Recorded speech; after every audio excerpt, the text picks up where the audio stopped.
Hello दोस्तों, कैसे हो आप सब। आई होप कि आप सब ठीक होंगे। दोस्तों, पिछले वीडियो में हमने त्रिभुज के 2 पॉइंट के बारे में डिस्कस किया था। अब हम त्रिभुज के कुछ बेसिक कॉन्सेप्ट के बारे में और आपको बताते हैं। जैसे कि आज का हमारा जो पॉइंट है, पॉइंट नंबर 3 और पॉइंट नंबर 4 का डिस्कशन करेंगे। तो दोस्तों, वीडियो को शुरू करते हैं। तो आइए हम आपको फर्स्ट पॉइंट जो आज का है उसके बारे में आपको बताते हैं क्या है और उसे हम कैसे प्रूव करेंगे, ये भी आपको बताया जाएगा। तो दोस्तों, पहला जो पॉइंट है आज का हमारा, sum of all 3 angles of a triangles is always equal to 180 degree. तो दोस्तों, इसको हिंदी में सीधा सा मतलब ये होता है कि त्रिभुज के त्रिभुज के तीनों भुजाओं का योग हमेशा 180 डिग्री होता है। ये हमारा स्टेटमेंट है। स्टेटमेंट को हम अगर इक्वेशन में फ्रेम करें तो कुछ इस प्रकार से लिखा जाएगा। जैसे कि हम आपको ये बताते हैं, हमारा ट्रायंगल है। ये ट्रायंगल के ये एंगल हो गए हैं, angle first, angle second and angle third. तो अगर हम बात करें जो स्टेटमेंट है इसका मतलब क्या हुआ, तो इसका स्टेटमेंट का सीधा सा मतलब ये हुआ, जो एंगल हमारा ए है, angle A plus angle B plus angle C equal to 180 degree. Angle A की बोले तो इसको हम angle 1 plus angle 2 plus angle 3 बोल सकते हैं, इसको इक्वल टू 180 डिग्री। तो ये हमारा स्टेटमेंट है जिसको अभी हम आपको प्रूव करके बताएंगे कि ये 180 डिग्री कैसे होता है। तो दोस्तों, इस ट्रायंगल के बारे में आपको थोड़ा सा जानकारी आपको दे रहे हैं कि ट्रायंगल का जो बेसिक पॉइंट है, क्या क्या पॉइंट है। जैसे कि ये ट्रायंगल है, ट्रायंगल की ये angle first, angle second, angle third, इनका सम 180 डिग्री हमको प्रूव करना है, वो आपको हम प्रूव करके बताएंगे। और एंगल 4 और एंगल 5 क्या है, इसके बारे में हम आपको इसकी कंप्लीट जानकारी देने के लिए दोस्तों कुछ एक्स्ट्रा पॉइंट के बारे में आपको बताएंगे, तभी आपको ये पॉइंट्स क्लियर हो पाएंगे। तो इसमें दोस्तों कि जैसे कि हम बेसिक पॉइंट क्या क्या डिस्कस करेंगे, आपको पहले पॉइंट हमें इसको प्रूव करने के लिए कुछ पॉइंट का जो रिक्वायरमेंट है वो इस प्रकार से रहेगी। जैसे कि हमको पहले ये समझना पड़ेगा लीनियर एंगल क्या होता है, लीनियर के बाद आपको वर्टिकल एंगल क्या होते हैं, वर्टिकल अपोजिट एंगल क्या होते हैं, और पैरेलल लाइन क्या होती है, कुछ ऐसे बेसिक पॉइंट के बारे में आपको, और अल्टरनेटिव एंगल क्या होती है, ट्रांसवर्सल लाइन क्या होती है, ये सारी चीज़ें आपको बताने के पहले दोस्तों आपको बता देते हैं, समझाना पड़ेगा, तभी आप इसको आप प्रूव करेंगे, तभी आपको अच्छे तरीके से ये चीज़ें समझ में आएगी। दोस्तों, हम जैसे कि जो हमारा जो एक्स्ट्रा पॉइंट है इसके बारे में हम आपको अलग से समझा देते हैं। जैसे कि दोस्तों, ये पॉइंट्स हैं हमारे पास कुछ। इस इक्वेशन को अच्छे से समझने के लिए कि त्रिभुज के तीनों भुजाओं का योग 180 डिग्री होता है, इसको अच्छे से समझने के लिए आपको ये कुछ पॉइंट के बारे में पहले जानकारी होना चाहिए। दोस्तों, जैसे कि आपको जानकारी होगी, काफ़ी लोगों को तो जानकारी होगी भी इसके बारे में, बट जिनको नहीं पता उनके बारे में उनको मैं बताने की कोशिश करता हूँ दोस्तों। तो दोस्तों, जैसे कहा हमारा इस पॉइंट का पहले पॉइंट जो हम बात करें, लीनियर एंगल। लीनियर एंगल जैसे बताया दोस्तों कि हमारी जो क्लास रहेगी बाइलिंगुअल क्लास रहेगी, तो आपको हिंदी में बताया जाएगा। लीनियर एंगल का अगर हम सीधे से बात करें कि हिंदी में क्या मतलब होता है, इसको बोलते हैं रेखीय कोण। रेखीय कोण। अब रेखीय कोण होता क्या है वो आपको मैं ड्रॉ करके बताता हूँ। जैसे कि ये एक सीधी लाइन है, इस लाइन पे अगर यहाँ कोई पॉइंट है, इसके जो एंगल बनाएंगे कितने डिग्री से घिरा हुआ है, यहाँ से अगर यहाँ तक पूरी पॉइंट की बात करें, मतलब तो सीधा सिंपल सीधा समझ लो कि जो यहाँ से यहाँ तक के पॉइंट की बात करो, या तो यहाँ से यहाँ तक की एंगल की बात करेंगे, यहाँ से ये एंगल कितना डिग्री का होगा और यहाँ से यहाँ एंगल कितना बनेगा। तो ये बता देता हूँ दोस्तों को 180 डिग्री बनेगा, यहाँ पे भी 180 डिग्री बनेगा। इसी को रेखीय कोण बोलते हैं। अगर इसी प्रकार से एक बात और हम इसी के संबंध में आपको बताएं, जैसे कि पॉइंट है एक लाइन पे, इस पॉइंट से एक लाइन इस प्रकार से है, तो अगर ये अल्फ़ा है और ये बीटा है, तो सम ऑफ टू साइड्स है। अगर हम जैसे कभी आपको बताया कि रेखीय कोण 180 डिग्री होता है, ये यहाँ से यहाँ तक ये जो कहलाता है, ये एंगल रेखीय एंगल कहलाता है, रेखीय कोण कहलाता है, और यहाँ से यहाँ तक भी रेखीय कोण कहलाता है। तो अगर मैं बोलूँ कि alpha plus beta equal to कितना होगा, तो ये होगा 180 डिग्री। क्यों होगा? क्योंकि ये एंगल और ये एंगल को जब जोड़ेंगे तो ये एक रेखीय एंगल का रेखीय एंगल का निर्माण करते हैं, मतलब लीनियर एंगल का निर्माण करते हैं। तो इसीलिए दोस्तों हम alpha plus beta equal to 180 degree लिखते हैं। आई होप कि दोस्तों आपको लीनियर एंगल समझ में आया होगा। दोस्तों इसी प्रकार से मैं आपको पैरेलल लाइन क्या होती है, ये क्या होती है आपको ये बता दें। पैरेलल लाइन मतलब होती है दोस्तों समांतर लाइन, समांतर रेखा। रेखा मतलब दोस्तों कि कोई सी भी लाइन हो उसको दोनों एंड तक इनफाइनाइट तक जब एक्सटेंड करते हैं उसको हम लाइन कहते हैं। अब पैरेलल लाइन क्या होती है कि इसी लाइन के अकॉर्डिंग समान डिस्टेंस पे, सॉरी दोस्तों अब इसको यहाँ बता देते हैं, यहाँ पे आपको अच्छे से एक्सप्लेन कर देते हैं। आपको लाइन के डिस्टेंस बताया था कि बिंदु का बिंदु पथ जो दोनों एंड से इनफाइनाइट तक एक्सटेंड किया जा सके उसको हम लाइन कहते हैं। अब उसी लाइन के अगर समान डिस्टेंस पे, जैसे कि हम बोलो अगर यहाँ की एक दूरी दी हो और यहाँ पे भी एक दूरी दी हो और ये इनका समान डिस्टेंस के इसी के बाद में अगर मैं बोल दूँ 10 सेंटीमीटर 10 सेंटीमीटर 10 सेंटीमीटर, इनके बाद में जो लाइन एक लाइन और खींची जाए इसके समान डिस्टेंस पे, इस लाइन के समान डिस्टेंस पे जो लाइन खींची जाएगी उसे हम समांतर, इसके समांतर लाइन ये हो। अगर मैं बोलता हूँ अगर ये ए बी लाइन है तो और ये पी क्यू है, तो दोस्तों ए बी और पी क्यू के पैरेलल लाइन को शो करने के लिए हम कुछ इस प्रकार से ए बी के पैरेलल पी क्यू लाइन को हम ड्रॉ करते, इस प्रकार से हम इस लाइन को ड्रॉ करेंगे। अगर हम बोले कि हमारी एक लाइन ए बी है और एक लाइन पी क्यू है, तो समान डिस्टेंस दो लाइनों के बीच में जब हमेशा किसी भी पॉइंट, आप यहाँ पॉइंट देख लो, यहाँ की डिस्टेंस देखो चाहे यहाँ की डिस्टेंस, इनकी डिस्टेंस समान रहे हमेशा किसी भी पॉइंट पे, तो वो पैरेलल लाइन समांतर लाइन कहलाती है। तो दोस्तों इसका अगर एग्जांपल सीधा से समझाएं तो जो रेलवे की ट्रैक होती है, आपको वो जो उनकी जो ट्रैक होती है वो हमेशा पैरेलल लाइन में होती है। आई होप कि दोस्तों आपको पैरेलल लाइन समझ में आ गई होगी। अब हम अगले पॉइंट के बारे में बता देते हैं आपको, ट्रांसवर्सल लाइन। ट्रांसवर्सल लाइन क्या होती है दोस्तों? तिर्यक रेखा। तिर्यक रेखा, अब इसका मतलब क्या हुआ दोस्तों? अब जैसे कि दो लाइन दे रखी है, जैसे मैंने बोला कि दो लाइन दे रखी है, ए बी है और एक लाइन है पी क्यू। अब ए बी और पी क्यू दो लाइनें दे रखी हैं हमें। अब मैंने बोला कि ए बी और पी क्यू, ए बी जो लाइन है वो पी क्यू के पैरेलल है, मतलब कि ए बी और पी क्यू दोनों समांतर हैं, इनके बीच की दूरी जो रहेगी वो समान रहेगी, इसीलिए हमें समांतर कहते हैं। अब इसी को कोई लाइन इस प्रकार से कट कर दे, थर्ड लाइन कोई सी है, एम एन मान लेते हैं, ये थर्ड लाइन इसको कट करेगी, तो ये दोस्तों ये दोनों जो हैंगी पैरेलल लाइन कहलाएंगी, और ये जो लाइन कट करेगी इसको हम बोलते हैं ट्रांसवर्सल लाइन। ट्रांसवर्सल लाइन मतलब तिर्यक रेखा। दोस्तों हेड राइटिंग थोड़ी मेरी सही नहीं है, तो दोस्तों आप थोड़ी बातों को समझ जाने की कोशिश करें। तो ये होती है तिर्यक रेखा, अच्छे से लिख देता हूँ, तिर्यक रेखा। तो ये हो गई एम एन, हमारी ए बी पी क्यू जो लाइन है वो एक दूसरे के पैरेलल है मतलब समांतर है, और जो हमारी एम एन लाइन रहेगी वो हमारी होगी ट्रांसवर्सल लाइन। Transversal line. तो दोस्तों आशा करता हूँ आपको ये बात भी समझ में आए। तो दोस्तों आशा करते हैं कि आपको पॉइंट समझ में आया होगा।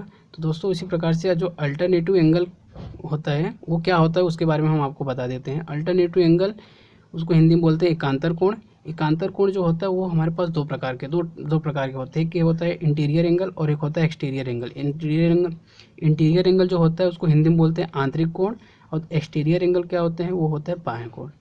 तो ये होते हैं, इनके दो मतलब होते हैं। अब होता क्या है अल्टरनेटिव एंगल, आपको वो बता देते हैं। जैसे कि दो पैरेलल लाइन हमारे पास ए बी और पी क्यू। अब यहाँ पे दोस्तों मैं आपको बता देता हूँ, जो A B parallel to P Q है और जो हमारा एम एन है वो ट्रांसवर्सल लाइन है, ठीक है। तो इसके बाद जब ए बी और पी क्यू जब दोनों लाइन पैरेलल हों तो उसको तीसरी लाइन जब कट प्रतिच्छेद करें तो उस पे जो कुछ एंगल बनते हैं वो एंगल किस प्रकार से ड्रॉ करते हैं, उस कुछ इस प्रकार से एंगल बनेंगे, 1 2 3 4 5 6 7। तो दोस्तों ये एंगल जो मैं आपको ये बता रहा हूँ, इंटीरियर एंगल कौन कौन से हैं, इसमें पूरा इंटीरियर एंगल कौन से मतलब आंतरिक कोण कौन कौन से हैं वो आपको मैं बता देता है। इसमें जो आंतरिक कोण है, आंतरिक कोण एंगल 4, एंगल 3 और एंगल 5, एंगल 6, ये जो हैं वो इंटीरियर एंगल के अंतर्गत आते हैं। तो दोस्तों अब ये हम तो बता दिए कि आपको कि ये इंटीरियर एंगल के अंतर्गत आते हैं, आंतरिक कोण के अंतर्गत, ये सारे जो हैं ये आंतरिक कोण के अंतर्गत आते हैं। अब मैं आपको ये बताता हूँ कि इसमें अल्टरनेटिव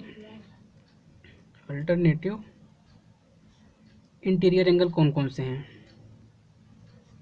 और दोस्तों अल्टरनेटिव इंटीरियर एंगल जो हैं, एंगल जो होते हैं वो इक्वल टू ईच अदर होते हैं, मतलब कि इंटीरियर एंगल एक दूसरे के बराबर होते हैं, सीधी सिंपल सी बात है। अल्टरनेटिव इंटीरियर एंगल का मतलब हिंदी में अगर बात करें दोस्तों, इसका हो जाएगा एकांतर आंतरिक एकांतर कोण, एकांतर आंतरिक कोण, ये दोस्तों आप आंतरिक एकांतर कोण बोल सकते हैं। मतलब अंदर की तरफ जो एकांतर कोण बढ़ेंगे, अल्टरनेटिव इंटीरियर एंगल जो होंगे वो क्या होंगे वो बता देता हूँ आपको। जैसे कि ये angle 4 equal to angle 6, angle 3 equal to angle 5 होंगे। ये जो एंगल 3 इक्वल टू एंगल 5 ये हो जाएंगे अल्टरनेटिव इंटीरियर एंगल। और एक और जो बनेगा एंगल 4 इक्वल टू एंगल 6, ये भी हो जाएगा हमारा अल्टरनेटिव इंटीरियर एंगल, ये हो जाएंगे। अब दोस्तों एक बात यहाँ पे, alternative interior angle are same, ये एक स्टेटमेंट होता है जो आपको मैं पूरा स्टेटमेंट बता दे रहा हूँ यहाँ से। Alternative interior angle are same होते हैं, मतलब कि अल्टरनेटिव इंटीरियर एंगल जो होते हैं वो बराबर होते हैं एक दूसरे के। अब इसमें अल्टरनेटिव इंटीरियर एंगल 2 हैं, जैसे कि ये एक पेयर बन जाएगा, 4 और 5 एक पेयर बनेगा, 3 और 5 एक पेयर, 4 और 6 एक पेयर बनेगा और 3 और 5 एक पेयर बन जाएगा। तो इसी प्रकार से अल्टरनेटिव इंटीरियर एंगल जो होते हैं, एक ये होता है और एक ये होता है, आपको बता दिए। अब दोस्तों मैं आपको बता रहा हूँ कि एक्सटीरियर एंगल क्या होता है। दोस्तों इंटीरियर एंगल ये होते हैं, ये सारे इंटीरियर एंगल के अंतर्गत आएंगे। और उसमें जो उसके क्लासिफिकेशन की बात करें, अल्टरनेटिव इंटीरियर एंगल क्या होते हैं, अल्टरनेटिव मतलब एकांतर आंतरिक कोण कौन से, एकांतर मतलब कि जो जेड की आकृति जहाँ बनती हो वो ये कोण, ये एंगल, और इस प्रकार से ये इसके बराबर होगा। अगर मैं बोलूँ 1 है, ये 2 है, तो एंगल 1 बराबर एंगल 2 होगा। और इसमें अगर इसको 1 बोलूँ और इसको 2 बोलूँ तो एंगल 1 बराबर एंगल 2 होगा। मतलब alternative interior angle are same होता है। और दोस्तों एक बात और बता दें, अल्टरनेटिव एक्सटीरियर एंगल भी बराबर होते हैं एक दूसरे के। तो अब मैं आपको एक्सटीरियर एंगल के बारे में बता रहा हूँ। जैसे कि एक्सटीरियर एंगल, तो इसका हिंदी मतलब हुआ कि बाह्य कोण एंगल। तो ये हो गया। अब दोस्तों इसमें कौन कौन से एंगल आएंगे, एंगल 1, एंगल 2, एंगल 8 और एंगल 7, ये आएंगे एक्सटीरियर एंगल के अंतर्गत आएंगे। अब एक्सटीरियर एंगल में अल्टरनेटिव एक्सटीरियर एंगल क्या होता है वो उसके बारे में आपको बताते कौन कौन से होंगे। दोस्तों अल्टरनेटिव एक्सटीरियर बाह्य एकांतर कोण, बाह्य एकांतर कोण, तो ये क्या होता है दोस्तों आपको बता देते हैं। अब जो ये इसमें एंगल होंगे, पेयर कौन कौन से पेयर बनेंगे, एंगल 1 इक्वल टू होगा एंगल 7 के, ये और एक पेयर जो बनेगा इसका वो बन जाएगा एंगल 2 इक्वल टू एंगल 8 के। दोस्तों इस प्रकार से alternative exterior angle equal to जो बाह्य एकांतर कोण होते हैं वो भी आपस में बराबर होते हैं। कौन कौन से बाह्य एकांतर कोण जो बराबर होंगे, एंगल 1 एंगल 7 के बराबर होंगे होगा और एंगल 2 इक्वल टू एंगल 8 के बराबर होगा। दोस्तों आशा करता हूँ आपको इंटीरियर एंगल के बारे में समझ में आएगा, एक्सटीरियर एंगल के बारे में समझ में आएगा, अल्टरनेटिव इंटीरियर एंगल क्या होंगे और अल्टरनेटिव एक्सटीरियर एंगल कौन कौन से होंगे। अल्टरनेटिव इंटीरियर एंगल भी एक जो होंगे वो एक दूसरे के बराबर होंगे और अल्टरनेटिव इंटीरियर एंगल भी जो होंगे वो एक दूसरे के बराबर होंगे। तो दोस्तों आशा करता हूँ कि आपको ये सारी चीज़ें समझ में आई होगी। सारे पॉइंट्स 1 बाय 1 आपको मैं आसानी से समझा दिया हूँ दोस्तों। अब आशा करता हूँ कि आपको ये सारे पॉइंट समझ में आए होंगे। अब हम अपने जो पॉइंट के बारे में बात कर रहे थे, जो हमारा बेसिक पॉइंट था जहाँ से हमने सारे पॉइंट को उठाया था, उस पॉइंट पर वापस आते हैं। अब हम आपको उसके बारे में जानकारी पूरी तरह से देते हैं।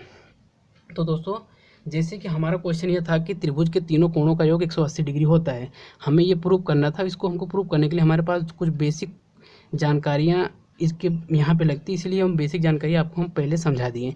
अब हम आते हैं अपने बेसिक पॉइंट पे, जो था कि त्रिभुज के तीनों कोणों का योग 180 डिग्री होता है, उसको प्रूव कैसे करेंगे। तो दोस्तों हमने जैसे बताया कि आपको अब हमारे पास जो ये ट्रेंगल बना हुआ है, इसमें जो पी क्यू एक लाइन है और बी सी, पी क्यू और बी सी जो लाइन है ये एक दूसरे के पैरेलल हैं और पैरेलल लाइन क्या होती है आपको मैंने समझा दिया अच्छे से। तो दोस्तों अब पी क्यू और बी सी एक दूसरे के पैरेलल हैं, इसके बारे में अब यहाँ से हम आपको ये बात जानकारी देंगे कि जैसे कि हमने बताया रैखिक कोण क्या होता है ये भी बता दिया और पैरेलल लाइन क्या होता है ये भी बता दिया। और अब जो अगर इस लाइन को थोड़ा सा बढ़ाएं तो अब देखिए पी क्यू और बी सी जब पैरेलल है, तीसरी लाइन इसको जो ए बी है, ए बी लाइन को है इसको माने तो इसको ये दोनों को प्रतिच्छेद कर रही है मतलब कि कट कर रही है। तो अगर कट कर रही है तो ये इसमें एकांतर कोण बनेंगे दोस्तों, जैसे कि ये कोण एकांतर कोण कहलाएंगे। तो एंगल 4 और एंगल 2 एकांतर हैं और एंगल 3 और एंगल 5 भी एकांतर कोण है। इसको अल्टरनेटिव, जैसे कि मैंने आपको बताया था, जहाँ जेड की आकृति बने इस प्रकार से तो वो ये एंगल बराबर होंगे और ये एंगल ये बराबर, तो एक ही बन गए। इस प्रकार से ये भी एंगल बराबर होंगे आपस में, ये एंगल इसके बराबर होगा और ये एंगल इसके बराबर, ये एंगल इसके बराबर। तो दोस्तों इसी प्रकार से मैंने आपको अल्टरनेटिव एंगल समझा दिए इसके पहले। तो अब हमारा जो बेसिक पॉइंट था अब उसको बारे में हम डिस्कस करते हैं। हमारा जो पॉइंट था angle A, angle B, angle C equal to 180 degree होता है, इसको प्रूव करना है। तो अगर हम बात करें, अब हम यहाँ पे लीनियर एंगल लेते हैं, लीनियर एंगल। अब हमको इसको प्रूव करना है, हम इसको प्रूव करेंगे। प्रूव हम देख रहे हैं तो हम जैसे कि हमको जानते हैं लीनियर एंगल की बात करें, सॉरी दोस्तों, लीनियर एंगल, ये लीनियर एंगल हो गया हमारा। अब लीनियर एंगल क्या होता है, एक लीनियर एंगल मतलब रैखिक कोण 180 डिग्री होता है। तो इसी प्रकार से दोस्तों अगर हम बताएं angle 4 plus angle 1 plus angle 5 equal to क्या हो जाएगा 180 डिग्री। अब दोस्तों आप बोलोगे कि 180 डिग्री हम कैसे मान लें, एंगल 4 एंगल 1 एंगल 5 180 डिग्री होगा। दोस्तों ये इसके द्वारा लीनियर एंगल के थ्रू ये 180 डिग्री के बराबर होगा। अब आशा करता हूँ दोस्तों आपको ये चीज़ समझ में आई होगी यहाँ पे। अब हम आपको ये बता देते हैं, जैसे कभी हमने आपको बताया कि अल्टरनेटिव एंगल आर इक्वल होते हैं, बराबर होते हैं अल्टरनेटिव एंगल। अब इसी प्रकार से आप देखिए यहाँ पे एक जेड की आकृति बन रही होगी, ये कुछ इस प्रकार से यहाँ पे ये।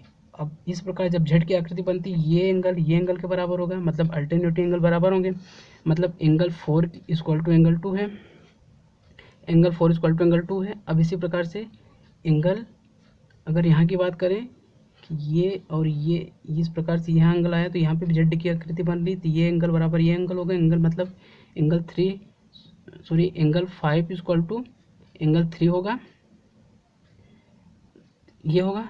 तो ये जो हमारा ये अगर हम फर्स्ट की बात करें और सेकंड की बात करें, इन दोनों इक्वेशन की अगर हम लेके बात, अब जैसे कि हमने अब ये एंगल 4 है, 4 की जगह पे क्या रखेंगे, दूसरे पर ले एंगल 4 की जगह पर हम क्या रखेंगे, एंगल 2 रखेंगे, क्योंकि एंगल 4 बराबर इक्वल होता है इसके बराबर है। तो एंगल 5 की जगह पर हम क्या रखेंगे, एंगल 5 की जगह पे हम एंगल 3 रखेंगे। तो अब दोस्तों जैसे कि अब हम इनकी वैल्यू इस इक्वेशन में पुट करेंगे, अगर इसको इक्वेशन में ए में पुट करते हैं तो अब देखो क्या हो जाता है, आपको ये बता देते हैं। अब यहाँ पे एंगल 4 की जगह पे angle 2 plus angle 1 plus angle इसकी जगह पे 3 इक्वल टू 180 डिग्री। इसी को अगर हम अरेंज करें तो angle 1 plus angle 2 plus angle 3 equal to 180 degree हो गए। दोस्तों यही चीज़ हमको प्रूव करनी थी, ये हो गई प्रूफ। आशा करता हूँ दोस्तों आपको ये इसका प्रूफ समझ में आया होगा। दोस्तों इसी के साथ में एक छोटा सा पॉइंट और डिस्कस कर लेते हैं, वीडियो काफ़ी लंबी हो रही है दोस्तों। तो अब हम बात करते हैं आपको दूसरे पॉइंट के बारे में, जो होता है जो दूसरा पॉइंट है, if any two lines intersect each other then there vertically opposite angle will be same. मतलब इसका दोस्तों मतलब क्या हुआ हिंदी में कि किसी भी जब कोई भी दो रेखाएं एक दूसरे को इंटरसेक्ट करती हैं तो जो उनके वर्टिकली अपोजिट एंगल बनते हैं वो बराबर होते हैं। तो दोस्तों मतलब इसका यहाँ पे ये सिद्ध करना है, प्रूव करना है कि एंगल 1 इक्वल टू एंगल 3 और एंगल 2 इक्वल टू एंगल 4, ये हमको प्रूव करना है। ये इसका मतलब ये हो गया। तो ये हमको ये हुआ और यही को हमको प्रूव करना है। ये कहाँ से आया, कैसे आया, अब इसके बारे में हम आपको जानकारी दे रहे हैं। जैसे कि दोस्तों आपको इसमें भी आपको एकांतर रैखिक कोण के मतलब लीनियर एंगल की ज़रूरत पड़ेगी। लीनियर एंगल क्या होता है तो ये आपको समझा चुके हैं, आई होप कि वो समझ में आया होगा। तो दोस्तों उसी के बेस्ड पे ये सारी बातें हैं, तो मैं बता देता हूँ। जैसे कि अब हमको ये प्रूव करना है, अब प्रूव कैसे करेंगे वो देखिए आप। अब जैसे कि हमने लिखा angle 1 plus angle 2 equal to 180 degree लिखेंगे। क्यों लिखेंगे? क्योंकि ये एकांतर कोण होते हैं। ये एकांतर कोण है, मतलब ये प्लस ये 180 एकांतर कोण हुए, पूरा मिलाएंगे, दोनों को जोड़ेंगे तो एकांतर कोण मतलब 180 डिग्री के बराबर होगा। इसी प्रकार से एंगल ये इस लाइन की इस साइड में जो भी है इन दोनों को एंगल को ऐड करेंगे तो 180 डिग्री होना चाहिए। रेखिक कोण, ये सारे रेखिक कोण है, दोनों को बराबर रेखिक कोण के बराबर होगा। तो दोस्तों इसी प्रकार से angle 2 plus angle 3 equal to कितना हो जाएगा 180 डिग्री। Second equation. अब इसके बाद फिर हम अब दोनों की बात करें। अब जैसे कि ये लेफ्ट हैंड साइड है और ये हमारा राइट हैंड साइड है। तो दोस्तों जब लेफ्ट हैंड साइड और राइट हैंड साइड, अब जब राइट हैंड साइड, ये हमारा एक पहला इक्वेशन है। अब राइट हैंड साइड के बराबर हो तो लेफ्ट हैंड साइड के ऑटोमेटिक बराबर हो जाता है। या तो फिर लेफ्ट हैंड साइड के बराबर है तो उसको हम राइट हैंड साइड और राइट हैंड साइड के बराबर लिख सकते हैं। ये दोनों अगर बराबर हो तो हम इनको दोनों भी आपस में बराबर लिख सकते हैं। इसमें ये दोनों आपस में बराबर हैं तो हम इन दोनों को आपस में बराबर कर देंगे। तो ये कैसे लिखेंगे, angle 1 plus angle 2 equal to angle 2 plus angle 3। इसको हम इस प्रकार से फ्रेम करेंगे। अब दोस्तों आगे की बात करें तो अब ये एंगल 2 से एंगल कट जाएगा। इसी प्रकार से एंगल 1 इक्वल टू एंगल 3 हो गया। दोस्तों यही हमको प्रूव करना था। देखिए यहाँ पे आ गया। इसी प्रकार से इसको प्रूव कर दिए। अब दोस्तों अगर आप बोलोगे कि ठीक है इसको तो प्रूव कर दिया, अब इसको प्रूव करके बताइए। चलो ठीक है दोस्तों, हम कुछ इसके बारे में आपको बता देते हैं। अब इसके बारे में अगर हम प्रूव करने चले तो कुछ इस प्रकार से हमको एंगल लेने पड़ेंगे। जैसे कि एंगल 2 प्लस एंगल 3, इसके बाद इक्वल टू 180 डिग्री होगा। क्यों? ये एकांतर कोण ही है।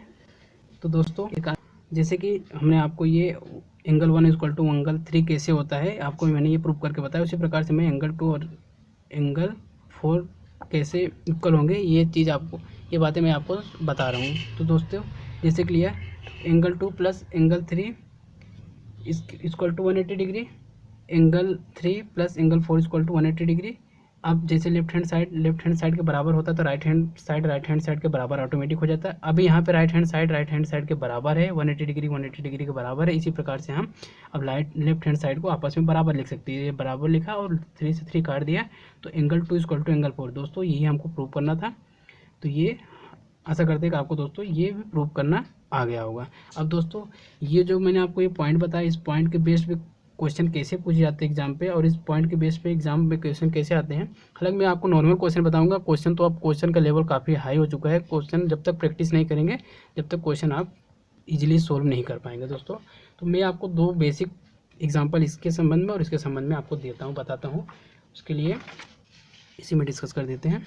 जैसे कि एग्जाम्पल हम ले रहे हैं, पहला अगर बात करें कि एक ट्रायंगल दिया हुआ है। ट्रायंगल कुछ इस प्रकार से है कि A B C एक ट्रायंगल है इसके बाद फिर यहाँ पे एक BC के पैरेलल एक लाइन खींची जाती है जो कि इस प्रकार से जाती है, जो कि PQ एक पैरेलल लाइन है। अब यहाँ पे दे रखा है PQ parallel to BC। Question है दोस्तों हमारा कि,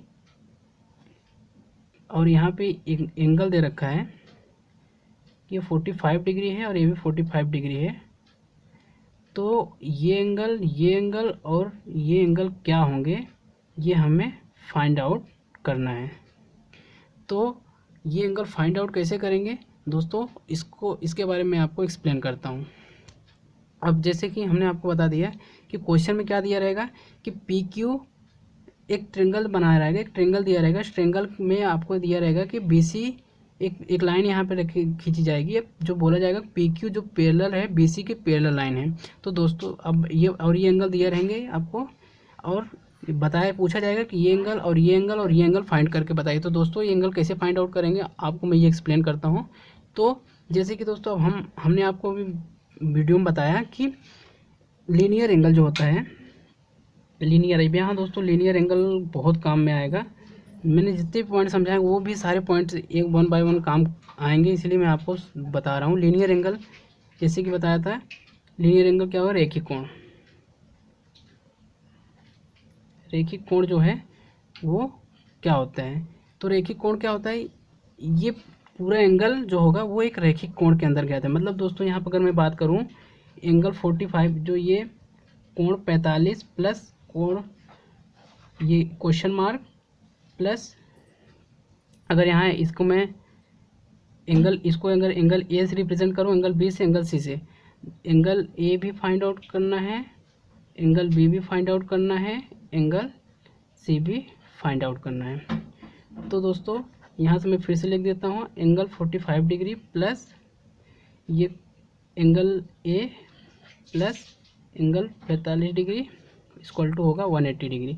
लीनियर एंगल 180, रैखिक कोण कितना होता है, रैखिक कोण 180 डिग्री के बराबर होता है। मतलब कि ये यहाँ से यहाँ तक एंगल का सबका सम किया जाए तो 180 डिग्री के बराबर होगा, जो कि हमने सबका सम करके 180 डिग्री के बराबर लिख दिया है। अब इसको हम पूरी तरह से अगर समझें तो ये प्लस ये इक्वल हो जाएगा angle A plus 90 degree equal to 180 degree. इसी प्रकार से एंगल ए इक्वल टू कितना हो जाएगा, इधर से जाएगा माइनस हो जाएगा, तो 180 डिग्री माइनस 90, तो एंगल ए इक्वल टू कितना हो गया हमारा 90 डिग्री। 180 में से 90 माइनस कर देंगे तो 90 डिग्री हो जाएगा। तो ये हो जाएगा हमारा एंगल जो ए आ गया। तो एंगल हमारा ए जो आया वो कितना आ गया दोस्तों, वो आ गया 90 डिग्री। तो मतलब कि ये एंगल हमारा आ गया 90 डिग्री। अब ये आ गया। तब दोस्तों हम आपको अगले पॉइंट के बारे में बता देते हैं। अब जैसे हमको ये एंगल फाइंड आउट करना है, ये एंगल फाइंड आउट करना है और ये एंगल फाइंड आउट करना है, तो इसको बताने के लिए दोस्तों हमको आपको ये बताना चाहिए अल्टरनेटिव एंगल क्या होते हैं,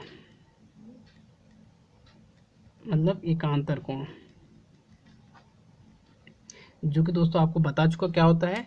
अब अल्टरनेटिव एंगल बराबर होते हैं, तो मतलब ये एंगल जो होगा, ये एंगल इक्वल टू ये एंगल क्या होगा, तो मतलब एंगल 45 डिग्री इक्वल टू होगा एंगल बी के। तो सीधी सी बात होगी, एंगल बी इक्वल टू कितना हो गया हमारा 45 डिग्री। उसी प्रकार से अल्टरनेटिव एंगल ये भी हो गया, ये बराबर ये हो गया। तो हम बोल सकते हैं कि 45 इक्वल टू एंगल सी। तो दोस्तों ये फाइनली हो गया angle C equal to 45 degree, ये हो गया। तो ये आपको बता दिया गया। अब दोस्तों अब जैसे कि हमारा जो एंगल ए निकालना था ये भी निकल गया। एंगल बी कितना आया हमारा, ये 45 डिग्री आया, ये भी एक कितना एंगल आया, ये भी 45 डिग्री आया।